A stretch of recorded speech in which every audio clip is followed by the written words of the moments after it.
Hi ಸ್ನೇಹಿತರೆ, ನಮಸ್ಕಾರ. ನಾನು ನಿಮ್ಮ ಶಿವರಾಜ.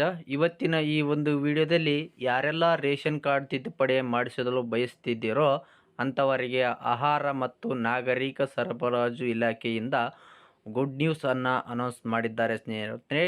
ಅದೇನಪ್ಪ ಅಂತ ಹೇಳೋದಾದರೆ, ರೇಷನ್ ಕಾರ್ಡ್ ತಿದ್ದುಪಡಿ ಸರ್ವರನ್ನು 1 ತಿಂಗಳ ಕಾಲಾವಕಾಶವನ್ನು ನೀಡಿದ್ದಾರೆ ಸ್ನೇಹಿತರೆ. ಅದು ಯಾವಾಗಿನಿಂದ ಅಂತ ಈ ಒಂದು ವಿಡಿಯೋದಲ್ಲಿ ತಿಳಿಸ್ಕೊಡ್ತೀನಿ. ಸೊ ಇದುವರೆಗೂ ನನ್ನ ಒಂದು ಯೂಟ್ಯೂಬ್ ಚಾನಲನ್ನು ಸಬ್ಸ್ಕ್ರೈಬ್ ಮಾಡ್ಕೊಂಡಿಲ್ಲ ಅಂದರೆ ಆದಷ್ಟು ಬೇಗನೆ ಸಬ್ಸ್ಕ್ರೈಬ್ ಮಾಡ್ಕೊಳ್ಳಿ. ಹಾಗೆ ಬೆಲ್ ಐಕನ್ ಮೇಲೆ ಕ್ಲಿಕ್ ಮಾಡ್ಕೊಳ್ಳಿ ಸ್ನೇಹಿತರೆ. ನಾನು ಮಾಡುವಂಥ ಪ್ರತಿಯೊಂದು ವಿಡಿಯೋ ನಿಮಗೆ ನೋಟಿಫಿಕೇಷನ್ ಮೂಲಕ ಪಡ್ಕೊಳ್ಬೋದು.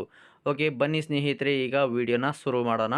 ಸೊ ಇದೇ ತಿಂಗಳು ಅಂದರೆ ಜುಲೈ 8ನೇ ತಾರೀಕಿನಿಂದ ಜುಲೈ 31ನೇ ತಾರೀಕಿನವರೆಗೂ ಕೂಡ ರೇಷನ್ ಕಾರ್ಡ್ ತಿದ್ದುಪಡಿ ಸರ್ವರ್ ಓಪನ್ ಆಗಿರುತ್ತೆ ಸ್ನೇಹಿತರೆ. ಸಮಯ ನೋಡುವುದಾದರೆ ಪ್ರತಿದಿನ ಬೆಳಗ್ಗೆ 10 ಗಂಟೆಯಿಂದ ಸಂಜೆ 5 ಗಂಟೆವರೆಗೂ ಕೂಡ ಇರುತ್ತದೆ ಸ್ನೇಹಿತರೆ. ಇದು ಕೂಡ ಎಲ್ಲ ಜಿಲ್ಲೆಗಳಿಗೆ ಅನ್ವಯವಾಗಿರುತ್ತೆ. ಯಾವುದೇ ರೀತಿಯಾಗಿ ಪಬ್ಲಿಕ್ ಲಾಗಿನ್ನಲ್ಲಿ ಇರುವುದಿಲ್ಲ. ನೀವೇನಾದರೂ ನಿಮ್ಮ ಒಂದು ರೇಷನ್ ಕಾರ್ಡ್ನಲ್ಲಿ ಕರೆಕ್ಷನ್ನ ಮಾಡಿಸ್ಬೇಕಂತ ಬಯಸಿದ್ದಲ್ಲಿ ಹತ್ತಿರದ ಗ್ರಾಮ 1, ಕರ್ನಾಟಕ 1 ಹಾಗೂ ಬೆಂಗಳೂರು 1 ಕೇಂದ್ರಗಳಲ್ಲಿ ಮಾತ್ರ ಈ ಒಂದು ಅವಕಾಶ ಇರುತ್ತೆ. ಸೊ ನೀವು ಅಲ್ಲಿಗೆ ಹೋಗ್ಬಿಟ್ಟು ನಿಮ್ಮ ಒಂದು ರೇಷನ್ ಕಾರ್ಡ್ನಲ್ಲಿ ಯಾರನ್ನಾದರೂ ಸೇರ್ಪಡೆ ಮಾಡೋದಾದರೆ ಡಿಲೀಟ್ ಮಾಡಿಸೋದಾದರೆ ಮಾಡಿಸ್ಕೊಳ್ಬೋದು ಸ್ನೇಹಿತರೆ. ಓಕೆನಾ? ಈ ಒಂದು ಮಾಹಿತಿ ನಿಮಗೆ ಇಷ್ಟ ಆಯಿತು ಅಂತ ನಾನು ಭಾವಿಸ್ತೇನೆ.